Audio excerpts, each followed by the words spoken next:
Today's episode is sponsored by the book Everything's Fine, written by Cecilia Rabez, brought to you by the Mocha Girls Read National Book Club and Simon & Schuster.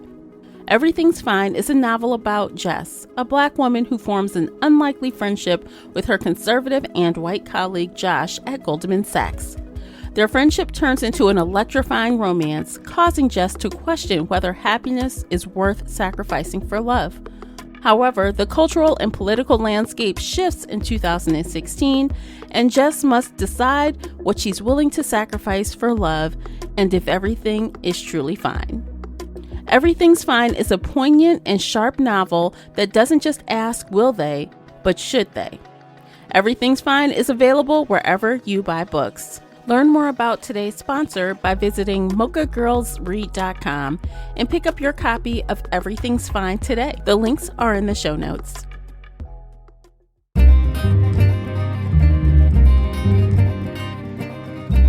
Welcome back to the podcast, everyone. I'm your host, Tamara, and today we are discussing the July Buddy Read thriller title. If you would like to see the video format of this podcast without commercials, you'll need to head on over to Patreon and sign up. We also have a fun after show also available on Patreon. Don't forget, you can also join me and my two co-hosts over on the Book Club's app for even more bookish chats. Please subscribe and like the podcast wherever you're listening. And if you'd like to reach out to me, you can find me virtually everywhere at Shelf Addiction. Joining today is feature co-host Classy from the Bookish Virtual Assistant. Welcome back, Classy. Thanks, Tamara. How are you this evening? Girl, I'm silly right now. We'll see how this episode goes. Okay, I will not indulge and try to make you be more silly. Thank you. I just can't stop chuckling for some reason. But Okay. So tell everyone where they can find you online. You can find me on Instagram under the Bookish Virtual Assistant, and you can also find me everywhere as Classy Green. All right. So before we get started, we would like to remind you, as always with Book Chats, that we talk full spoilers here. So spoiler alert, you have been warned. All right. So today we are discussing the book The Last Word, written by Taylor Adams. The audiobook is narrated by Carlotta Brenton and Jim Meskimen. It was published April 25th, 2023 by William Morrow and Harper Audio. The hardcover came in at 340 pages, and the unabridged audio is 9 hours and 57 minutes. Classy, would you kindly share the synopsis? Yes. After posting a negative book review, a woman living in a remote location begins to wonder if the author is a little touchy or very, very dangerous. In this pulse-pounding novel of psychological suspense and terror from the critically acclaimed author of No Exit and Hairpin Bridge, Emma Carpenter lives in isolation with her golden retriever, Laika. She is house-sitting an old beachfront home on the Washington rainy coast. Her only human contact is with her old neighbor, Deke, and via text, the house owner, Jules. One day, she reads a poorly written but gruesome horror novel by the author H.G. Cain and posts a 1-star review that drags her into an online argument with none other than the author himself. Soon after, disturbing incidents start to occur at night. To Emma, this can't just be a coincidence. It was strange enough for the author to bicker with her online about a lousy review. Could he be stalking her too? As Emma digs into Cain's life and work, she learns he has published 16 other novels, all similarly sadistic tales of stalking and murder. But who is he? How did he find her? And what else is he capable of? Okay, so first, before we give our high level, I must say, to me, this is a thriller. I feel like this is more of a thriller than we've gotten in the last year, the last 12 months. Like, this is like a legitimate thriller to me. And yes. I was happy for it. Right. So. Right. It wasn't one where we had to guess or we tried to figure out, like, because there has been times where we had to say, I didn't think it was more, this was full blown no questions asked. Mm-hmm. Yeah. Yep. So Yeah. high level, when you finished the audiobook, what did you think? I felt like Taylor redeemed himself after reading Hairpin Bridge. I was happy. I was like, he's back. Um, I enjoyed the book. I Okay. that's all I have to say is that I enjoyed it, the pace, everything. Okay. So I too enjoyed it. And I think when I first closed the book, I was like, oh, that was a good ending. I did think, wow, that was a good ending. And then my next thought was that was kind of a rocky road to get there. So while I enjoyed it, I do have to admit, like the first 30%, I was struggling a little bit. I actually started taking notes, trying to figure out the different POVs. Mm-hmm. Because we listened to the audiobook, and so obviously there's a female narrator for Emma. There's a male area narrator for Howard, who is the author.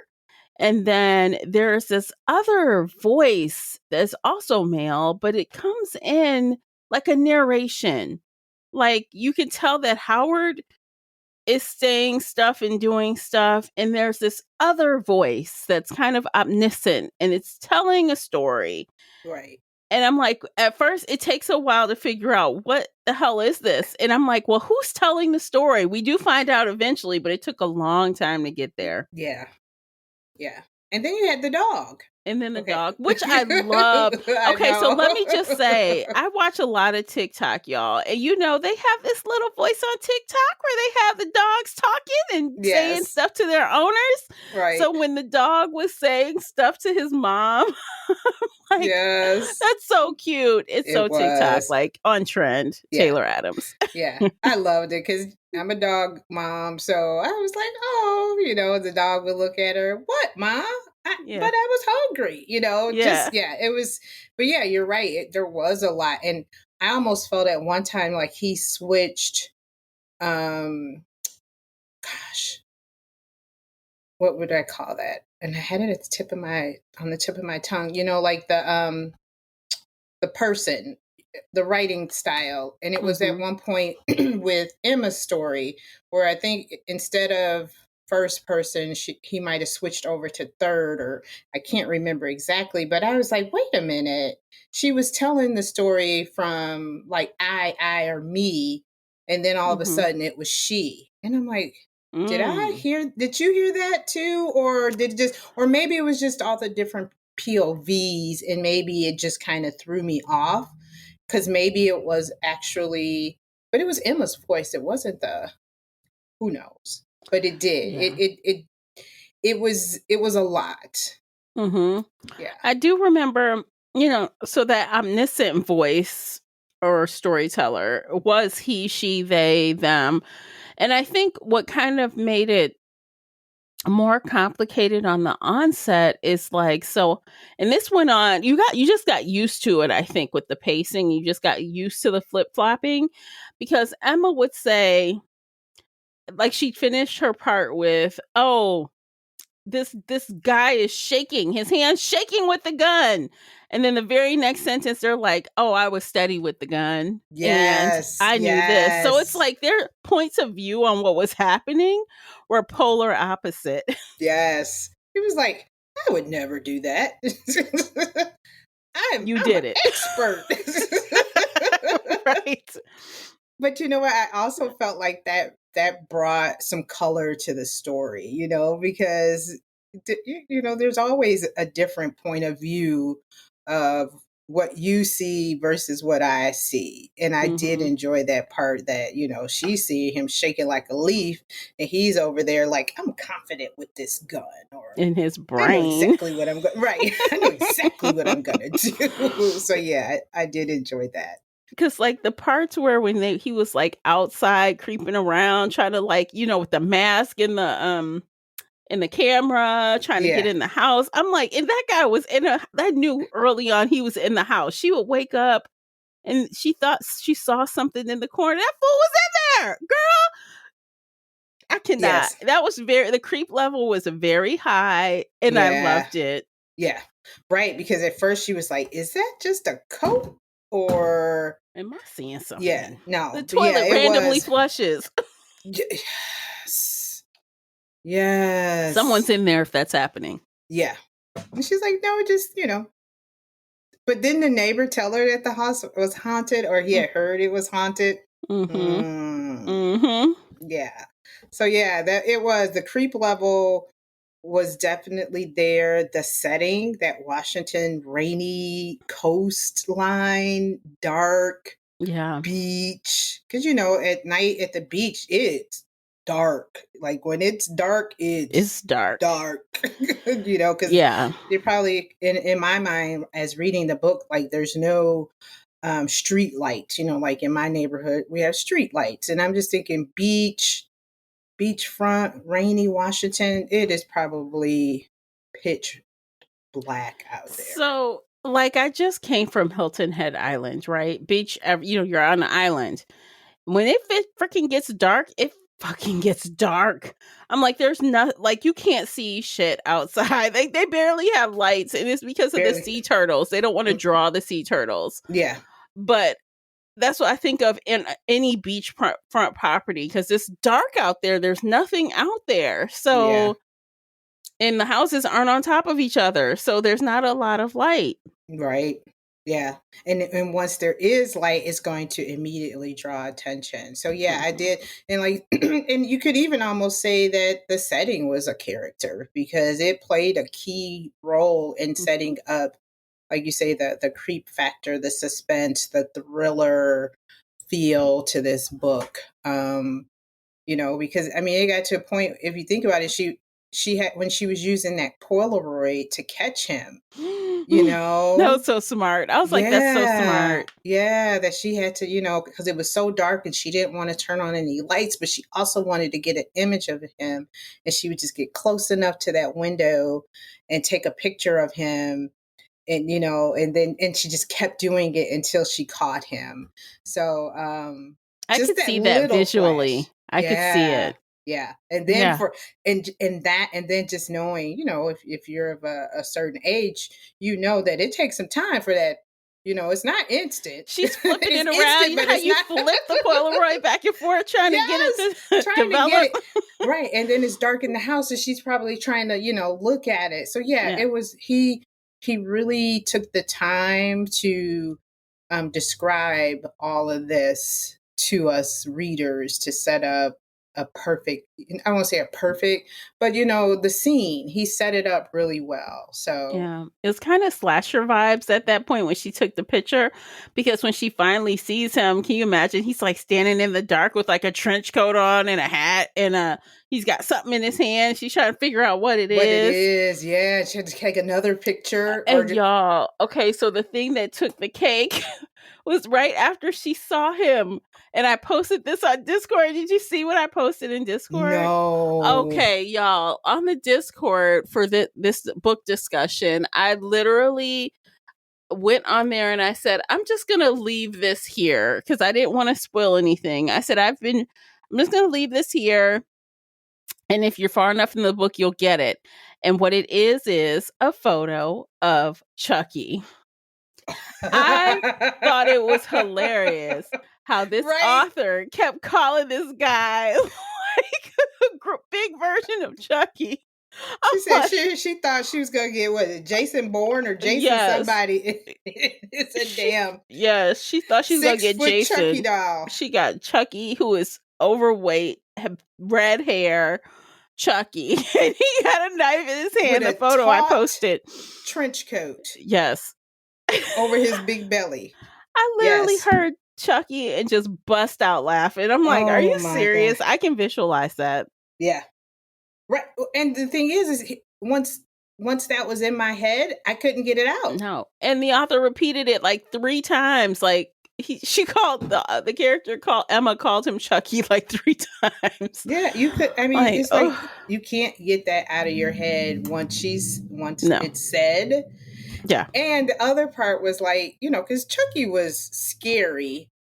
And I mean, this guy, the guy was kind of scary, like with the knife and different things. But then he was kind of like a bumbling idiot, Idiot. like the way he talked. So it was just like, he's scary because he's unpredictable, but then it's just like, but he's also like a doofball, a goofball. So I won't say a goofball, but like something is wrong. Yeah, like he's scary when you don't know the face behind the mask. That's how they always do with the horror films. They have a really scary looking mask. Yes. And it like amps up the fear factor. And like, when you rip the mask off, you're just a regular person under there. Right. So it kind of like, I think, helped her think better, more normalize things a little bit more, because it was very frightening before she got a look at him. Yeah, right. Because he wore a wolf mask? I think that's what it was, Or was it a demon mask or something? It has something with horns sticking out. They described horns sticking out, and I think it was a demon mask. I probably just got wolf with some other book I read, but it was a demon mask. Look, no, you know anyone what? It was another book. If anyone shows up on my door with a mask and it's not Halloween, I will freak the fuck out. Yeah, I don't do well with masks at all. Like, like when Halloween would come and we would have like events at the university, I'm okay with costume. But when you put a mask on, it's something about it that I can't explain, that I just have trouble with. Like I feel like something sinister, like there's something behind what you're doing. Because, I think Halloween is fun, but when you put on that mask, it's just like, I think you're up to no good. Yeah, can you take that off? Way. Like, I need to see some eyes, and not no eyes through some holes. Yeah, no. Just paint your face or something. Yeah. Like, be scary that way. But when you add a mask, you're right. It is more sinister. Yeah, it's more scary. Like, what are you up to? What are you trying to hide? Yeah, it does. It just makes it creeps me. That's it. It creeps me out. Especially if I see you on my porch, man. Yeah. I would. Because I can't see facial expressions. No. I can't determine like what's really going on. Makeup. You could still paint a smile and still have a whatever. But that mask is just, like that Ethan Hawke movie. This is a little side note, but that Ethan Hawke movie about the kid who was kidnapped. What was that? Black Box? Was that Black Box? Yes, it was. I think it was with Ethan Hawke. No, let's see. I'm going to Google it right quick. Excuse the typing. It is Black Box. I watched that shit. Have you seen the mask that character is wearing? No, I have not seen this movie at all. Oh my God. It's a horror. Oh my God. It's scary, but it's in the 70s. And this guy goes around kidnapping kids and like just doing the worst, and he has this mask on that is so scary. I don't want to show it to you since you don't like masks, but it's scary. Black Box? Yes. Black Phone, excuse me. Black Phone. Look it up. You're gonna be like, the fuck? And when I saw that mask was so right? Oh no. Right. No. He's an awful person, but the mask makes it worse. It makes it worse. He takes the mask off eventually, but oh my God.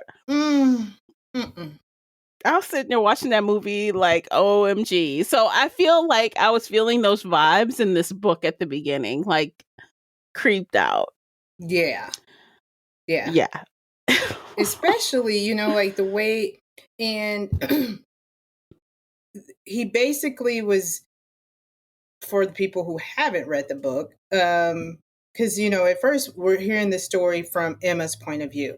She posted the 1-star review, and then all of a sudden the author kind of basically claps back at her, as we would say, right? Like, hey, I'd appreciate if you just take that little 1-star review down, because basically that's my livelihood, and I need more people to read my book.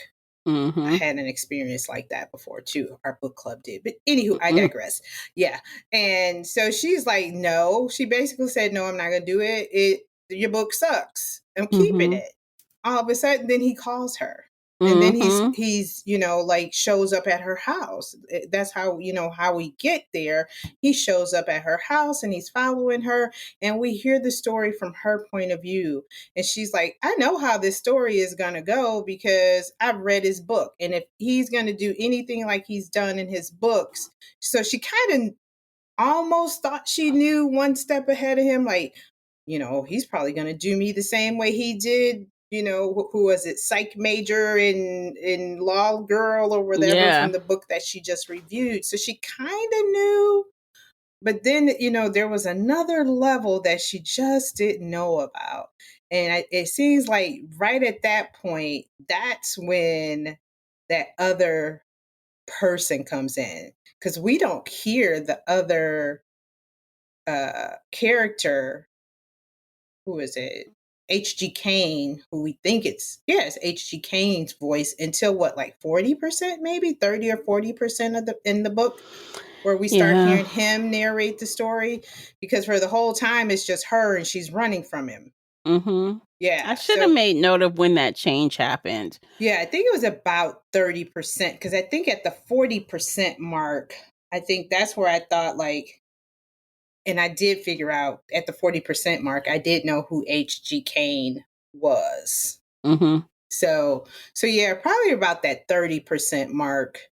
So when you figured out who he was, you figured out that he was the The son. homeowner's son. Yeah, I Yeah. figured out that he was the son. Yeah, What because tipped you off? um it was something about the familiarity that he had to the home. And I Mm-hmm. don't know if it was the samurai on the wall or something, and it was like, it wasn't you know how they say coincidences are, can't remember, I should have wrote that quote down, that coincidence, when they occur in books, it's kind of like weird. You know how, because this book really makes fun of different tropes that authors use. Mm-hmm. And I think they said, like, in when coincidences occur in books, it's just like, yeah, you shouldn't do that. You should find Yes. another style. Like it's almost like too easy and the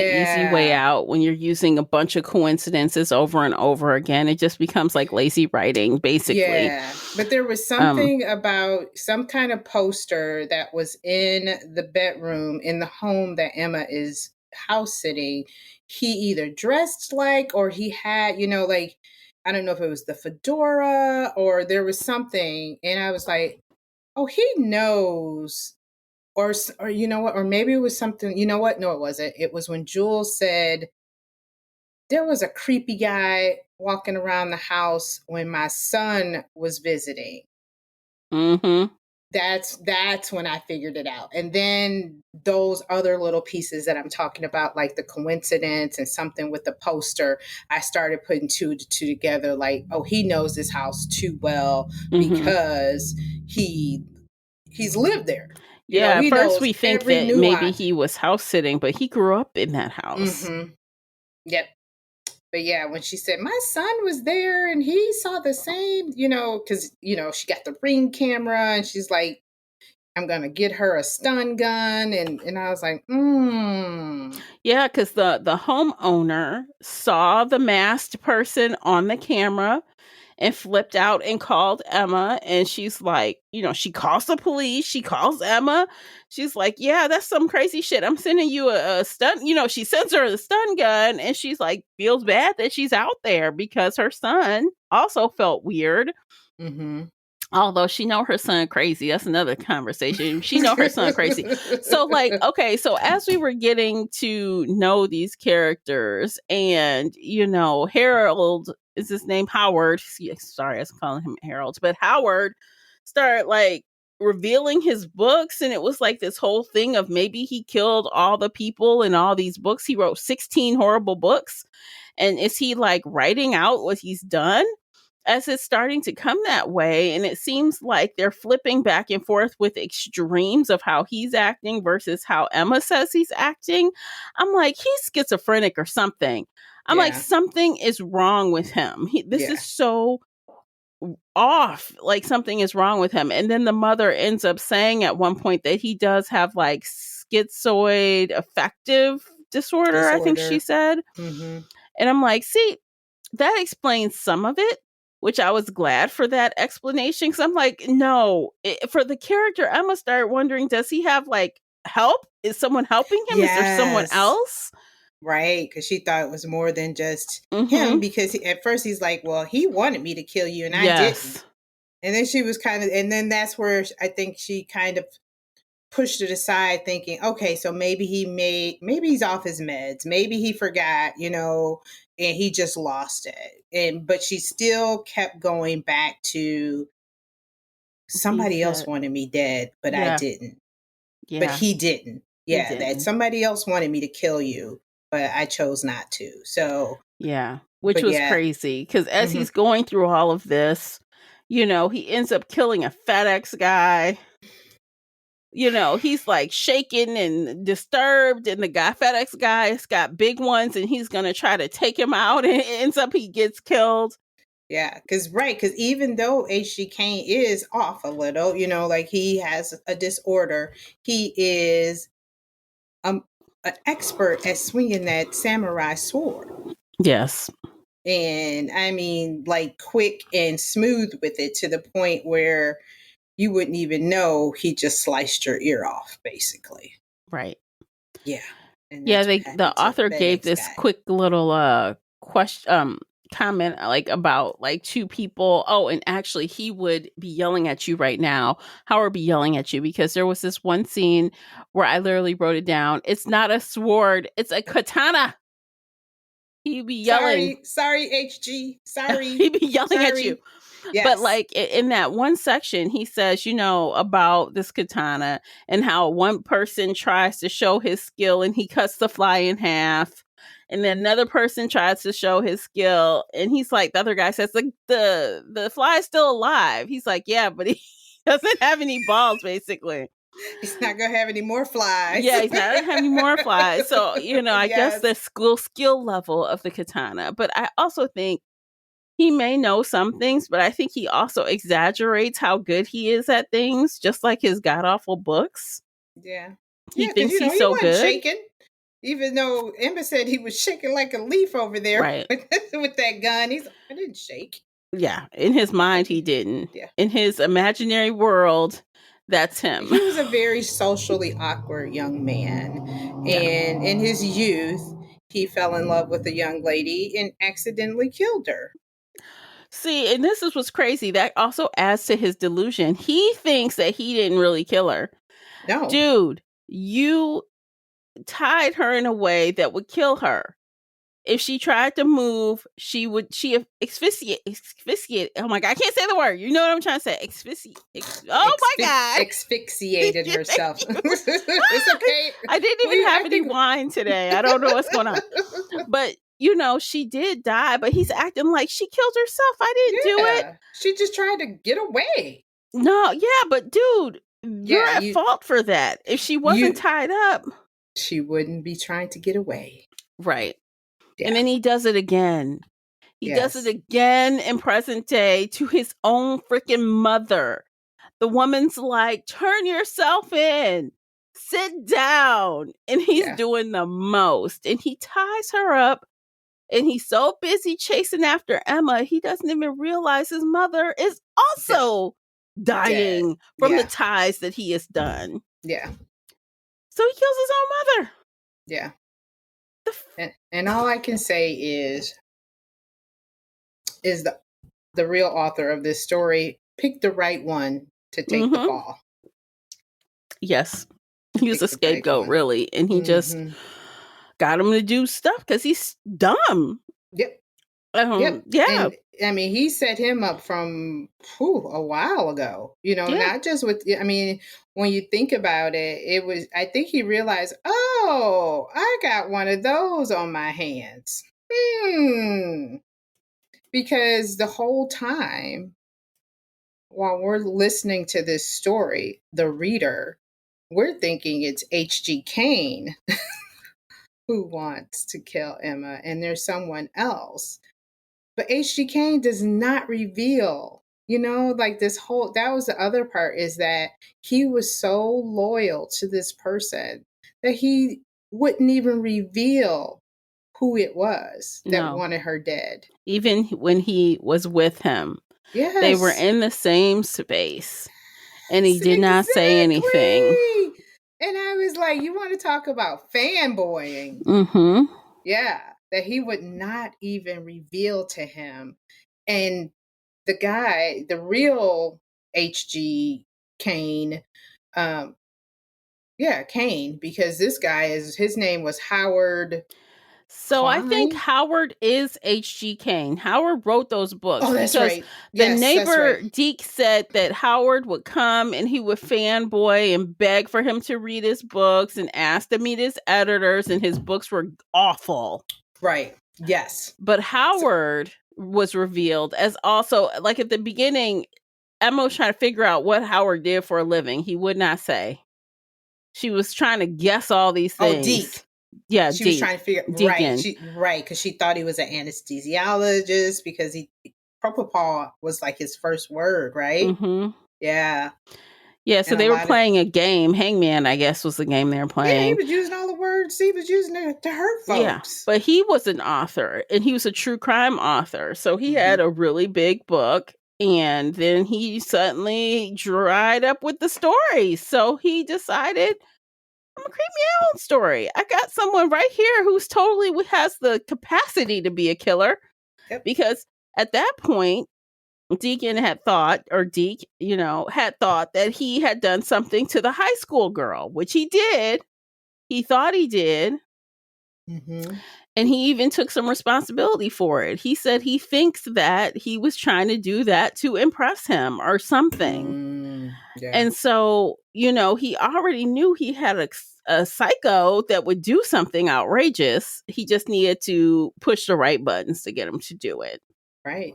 And what better way to get you a fabulous book than to live it in real time, basically, and write it out? Because he basically was writing this story that Deke was writing was happening in real time. It is unfolding before our eyes. It is unfolding as he peeks through his telescope. Yes. Or his binocular. It was a telescope, right? Not binocular. Yeah, I think it was a telescope. Yeah, because then I realized, when all that started happening, I'm like, oh, so this whole time when we had these like high level narrations, it was him writing his book. Yes. So things would happen in the real world. He would look and spy, he set stuff up, and then he would write his book back and forth. He's looking and instigating and watching and writing on the side. Yeah, plotting. He's basically plotting. Like, he would say stuff and do stuff, and there's like, okay, plot and roll. Action. Yes, that's how I felt. Like, after you realize what's happening, he's like, this. Yeah, that's a long game, man. A long game of hangman. Yes. So yeah, he basically, because he set her up for to be scared from the beginning, with the "who's behind you," and she's always like, playing these games with her. Mm-hmm. For months, because she was up there for a couple months, right? Yeah. So, all right, we're past our time. We're going to take a quick break. You guys check out these commercials. By listening to those commercials, you are supporting the podcast. And don't forget to check out the book review journal available right now over on Amazon. So pick yourself up a copy, and we'll be right back. Today's episode is brought to you by the Shelf Addiction merch store. Check out all the bookish t-shirts, notebooks, mugs, and more. Don't miss out on these original designs, perfect for any book nerd. Support the podcast and visit shelfaddiction.com/merch and pick up your next favorite bookish item. All right, we're back. Let's piggyback really quick. Yeah. Because who gave Emma the book? Okay, so this is a part of the long game. So at the end, Deke explains, like, he just decides to just basically spill his guts Scooby-Doo style after they all escape the murderous night, right? Everyone dies. We find out that, hell, even he almost died, but he didn't. Man. Right. Emma almost killed him, but she didn't. She felt bad about that. So they come together for some tea and he just spills his guts. And he basically decides to tell her, yeah, so he wasn't actually going to kill you. He started to like you by spying on you and all this stuff. And I just needed to get him back on track. So I sent you the book. So I think he wanted him to hear her talk shit about the book. And I think it was just a coincidence that she actually wrote a review. I think he was hoping to just have them talking about it because he's in the house. He can hear her. Yeah. But writing this review, so it wasn't even just a bad review to him. It was more like, I like this girl and she's rejecting me. Like the girl in high school. I liked her, gave her my work, and she rejected me. Yeah, exactly. Yep. And that flipped the script real fast. He was suddenly crazy. Mm-hmm. And whoa, did he? Yeah.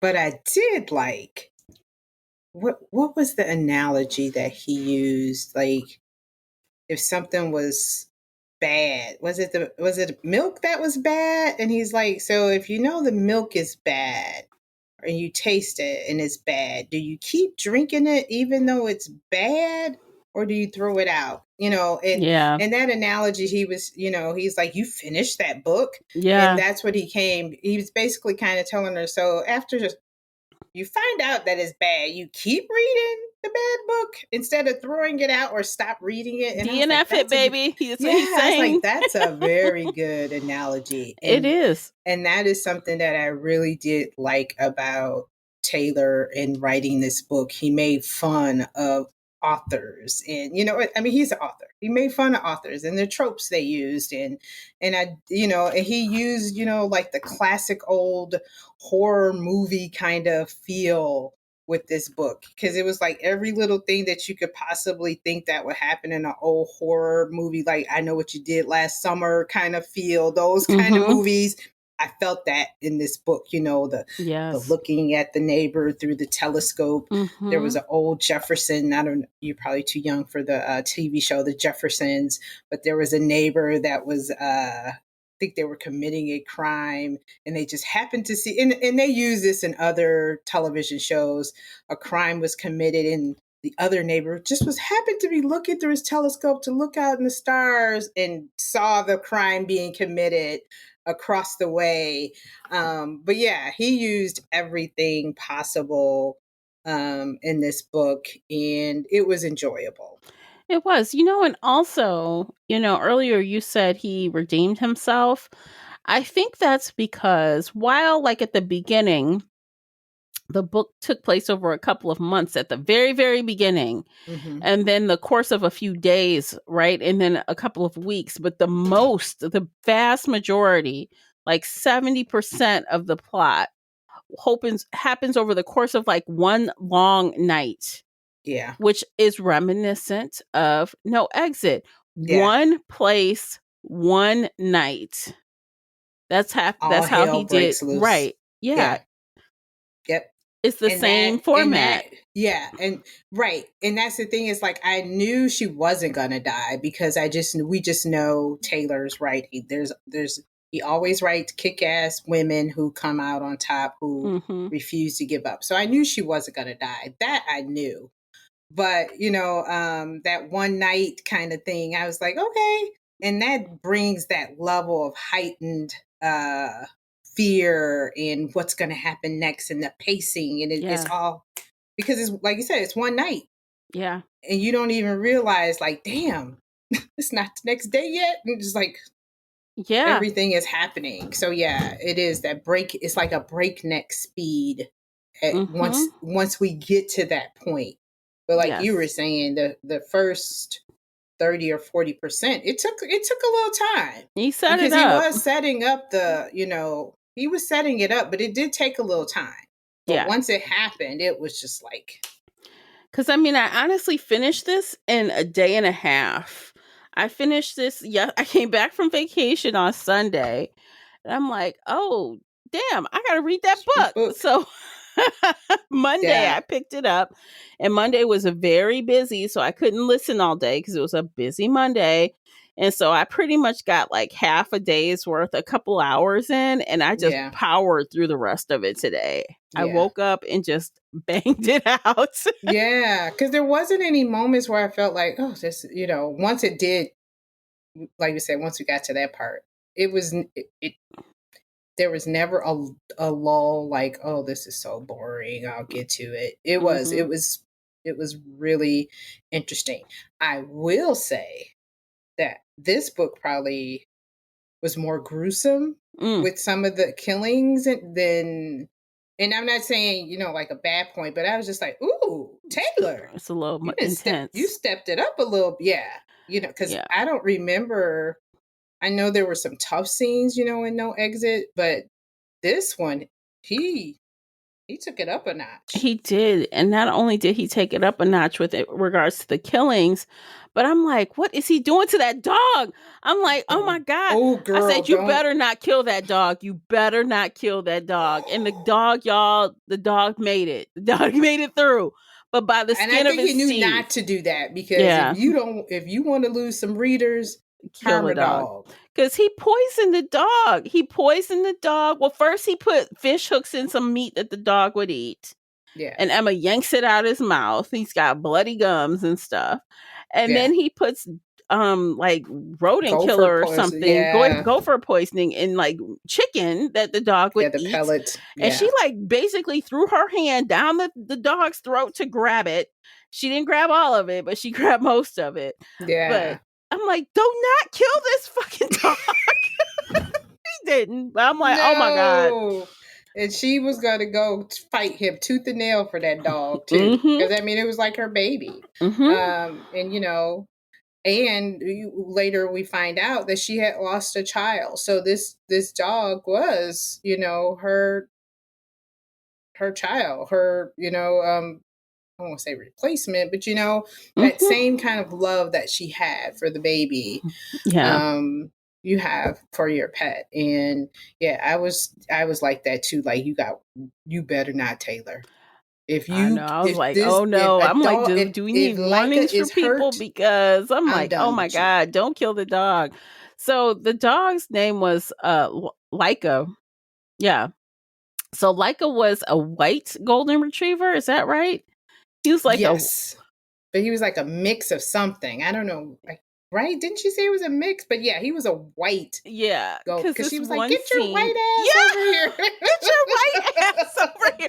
She kept calling she was using recall, right? She was trying to use some training thing she had learned, and Yeah, the dog was not coming.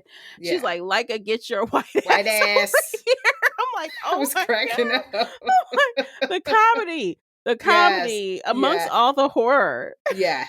There was some comedy in here. And I did, and even I even liked the teaching lessons, or I won't say teaching lessons, but the historical pieces. Like, Leica was the first dog that was put into space. Didn't know that. That was the name of the dog that was put into space. He kind of talks about this katana samurai. He talked about the history of that and, the warrior. So I enjoyed. I think he took his time with this one and produced a pretty damn good book. Yeah, I agree. I think so. Very good. It But wasn't like you were saying too with the perfect, ending, but it was, good.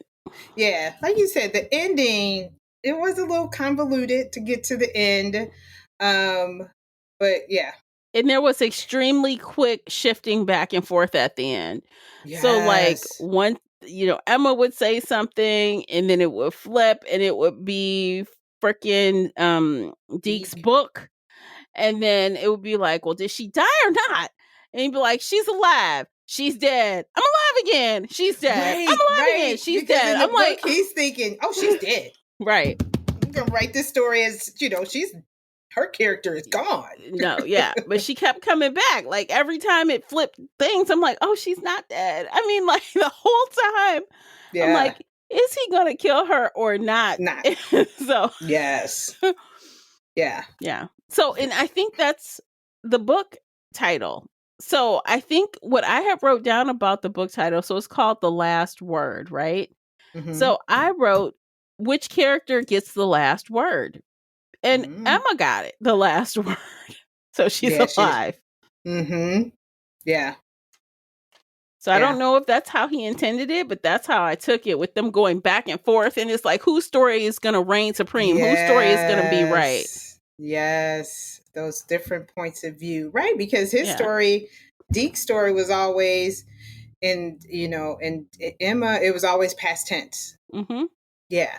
And the end, like you said, is it's present tense. She made it out.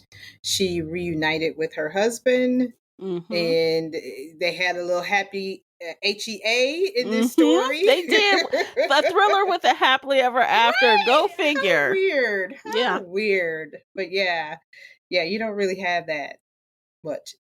All that was missing, all the bloodbath that led up to it. That little conversation at the end was so adorable. The only thing was missing was the notebook kiss in the rain, like running to each other. That's the only thing missing. I mean, I can visualize it. Instead, they're driving to each other very well, he quickly. did say, "I'd meet you there," right? That was one of his famous lines to her, is that "I meet you there," right? Yeah. Or so, that is what he said to her. They met halfway from where she was when she called him. Yep, I meet you there. He's like, leave now. I'll see you in 5 hours. Aww. I'm like, oh, cute. Yeah, that is cute. Yeah. Mm-hmm. Yeah. And then, for her to do that apology, and, that apology kind of goes back to, remember when the police came back to, well, not came back, but came to the house to do a wellness check. And H.E. Kane told her to basically get them away, get them out of here, don't tell them anything. And she wasn't talking. And they're like, Miss Emma, you're not going to talk. And she's like, I'm not good at talking. I talk myself out of things. I blah, blah, blah. People say this about me. I don't open up. And then for her to come full circle and apologize to her husband and talk. Yeah. She had to force herself to do it, but she did it. Yeah, so that redemption part. He needed that because he wasn't responding at first. Like, she's saying, I'm coming home, and he's like silent. And he's like quiet for a whole minute. And she's looking at the phone like, the numbers are still moving. He's there. And then she's like, okay, she's talking herself. Just say it. Just say what you need to say. And she does. Yeah. And then pretty quickly, hard. Yeah, it was hard for her, but pretty quickly, he's like, okay, where are you at? Right. Because he's just like, I see something has changed with you, because that was something that she, was not accustomed to doing in their relationship. Yeah. Yeah. Because it seemed like he was pulling her along a little bit. She was probably really relying on him a lot for her deficiencies, like with communication and stuff like that. And then, of course, after their child died, they always say it's really hard for couples to survive that, And if she's already bad with communication, she shuts down and flees. She takes her dog and leaves. Like, that is so mean. Yeah. But that was safe for her, she thought. Yeah. So she thought. Walked herself right into a lion's den. Like, what? Gosh, yeah. Yeah. That was crazy. Okay, so real fast, we should talk about the narrators. Did you like the audiobook narrators? I did. I thought, who was the lady? She was freaking hilarious. She brought, like you were saying, the comedy in this book. She did so well. She brought it to life for me. Because there were moments you could hear, I just felt like, that she brought the story to life. I can't remember which line it was, but she would do those pregnant pauses, and it almost made you think like she read, because sometimes you just think like, are the narrators narrating as they go, or do they read the story first and then go back and narrate? And I felt like she read this stuff ahead of time and knew where to put, like the pregnant pause. And because I don't know, maybe there was like some dashes in the book because we do the audio, not Yeah. the print. But like you could hear her laugh. I felt like I heard a few times where she kind of laughed to herself in the, while she was narrating. Yeah. I loved her. And the male who did the voices, I think he did an excellent job, because I felt like he did bring that creep factor and that omniscient voice, all Yeah. that. I enjoyed the narration. And I could tell the difference between Deke and Kane, HG. HG, yeah. Mm-hmm, definitely. So that was good. So I did a quick look. So the woman narrator is Carlotta Breton, and I looked at her stuff on Audible, and coincidentally, she's narrating Stone Cold Fox. Well. Yes, What and you looking there? Yeah, that's one of our upcoming books. Yeah. So we get to hear her again, and this is my first back time to hearing back. her. Yeah, no, I Yeah. enjoyed her a lot. She was good. Yeah. Yes.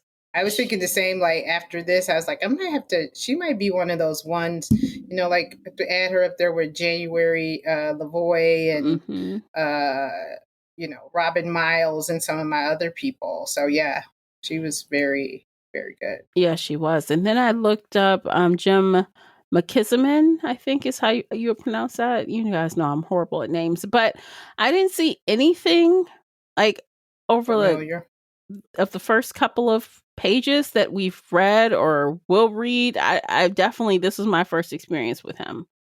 Okay. So I don't know if he'll show up again. Who knows? His he had a background, very distinct or voice. Yeah, like I wonder if he kind of would do more, I won't say nonfiction, or more literary, because he has a very distinct voice. But and then you think, like, was it distinct because he was given the omniscient? But anyway, yeah, I know, because he did kind of slip into this very official sounding commercial narrator voice, like he was reading like a book. It was like very like cool. that movie voiceover, or the commercial voiceover. Yeah, so you could definitely tell the difference throughout, when you would hear that. That's why I'm like, oh, this is like a third point of view. Really, the book was a third point of view. Yeah exactly. Yeah, very unique. And I didn't know what to expect. So you guys, right now, today on Goodreads, 22,495 ratings with an average rating of 3.82. And I'm surprised it's less than 4. I don't know. I looked at some of the bad reviews just for shits and giggles, right? And some of the comments were, yes, I do understand the irony of rating a book about a killer going after reviewers that give bad grades 1 star. But this is, but this book is not a thriller. It has to be satire, right? I don't know. I don't agree with that, but I do think it was kind of comical that she's like, yeah, I'm giving it 1 star, and I do know the irony of what I'm doing. Yeah. Let's see, what else? Oh, this is one more thing, and I did want to cover this because it's a little interesting about Emma, and this one person points it out. So I'm going to quote her. Sanja says, she's the one that rated 1 star, but her review says, the reason that she is isolated herself is because her baby died, and they try to convince her that it's not her fault. But it fucking is? ? She's driving 70 miles an hour and using her phone that was in her lap. She even managed to avoid the crash. If she managed to avoid the crash, the fact that they were in that situation is her fault. And I thought that, honestly, when I was thinking about that character, I'm like, she's emailing and driving. Like the whole time she's emailing and driving.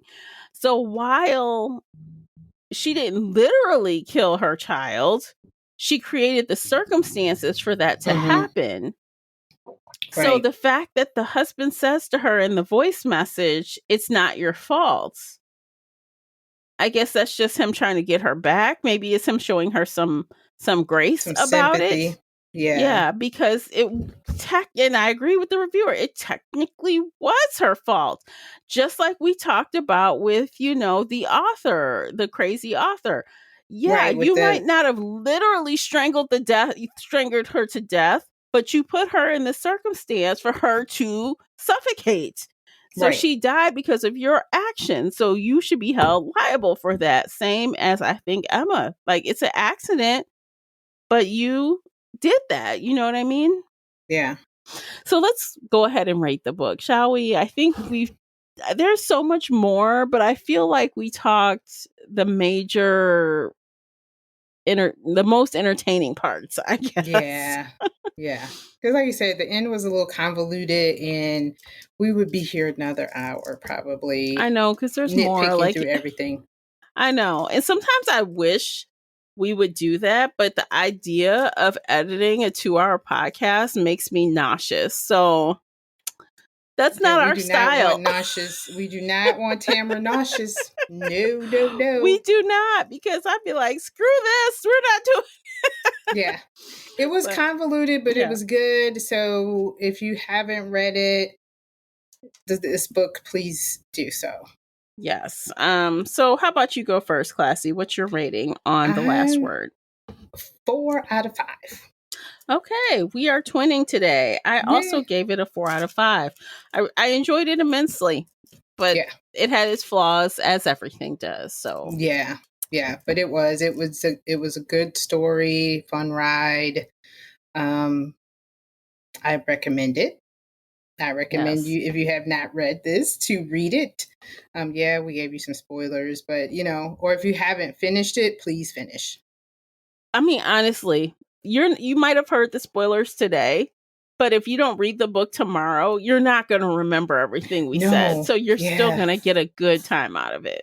Yeah, because there is a lot. And just when you think you know something, you really don't. It's one of those, So yeah, you're right. Even though you may have listened, give yourself a little time maybe between listening to the podcast and reading the book. You'll probably forget. Yeah, you will. No question.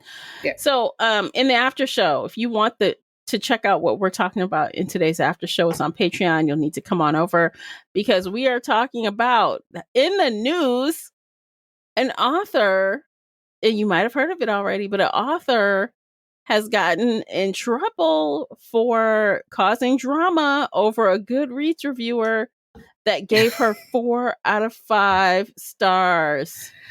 4 out of 5. And she came for her. She came for her acting crazy. Yeah, which is so odd. 4 out of 5.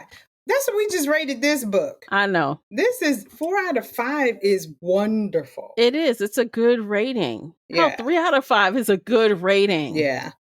So I don't know what her problem is. But anyway, we're going to dig into the guts of that over on the after show, because I have thoughts.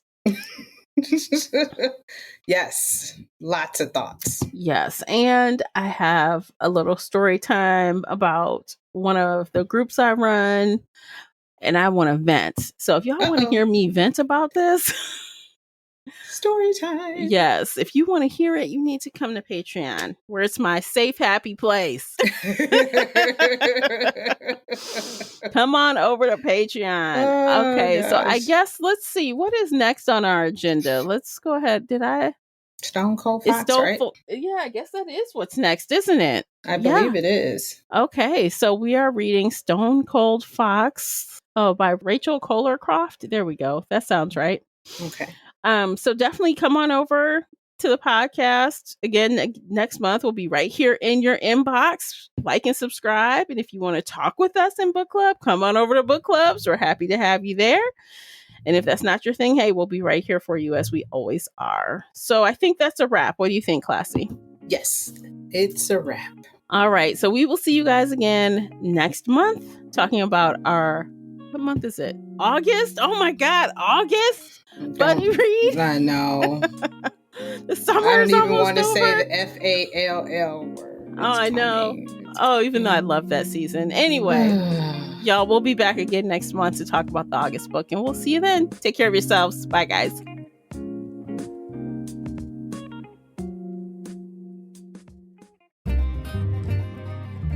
If you enjoyed today's episode and would like to show your support, there are a few things you can do. Head on over to Apple Podcasts and leave a positive 5-star review, or like this episode on your favorite podcast player. It seems so simple, but it really helps me out. You can share this podcast with other book nerd friends or on your favorite social media space. You can also join the Shelf Addiction Patreon family. For as little as $2 a month, you will help us produce even more awesome content for your ears. You can also consider joining the Shelf Addiction Official Facebook group, where we talk all things bookish and more in a safe space. The Shelf Addiction Podcast is a part of the Nerdy Maven Network. You can also reach us via email at info@shelfaddiction.com. Thank you for listening.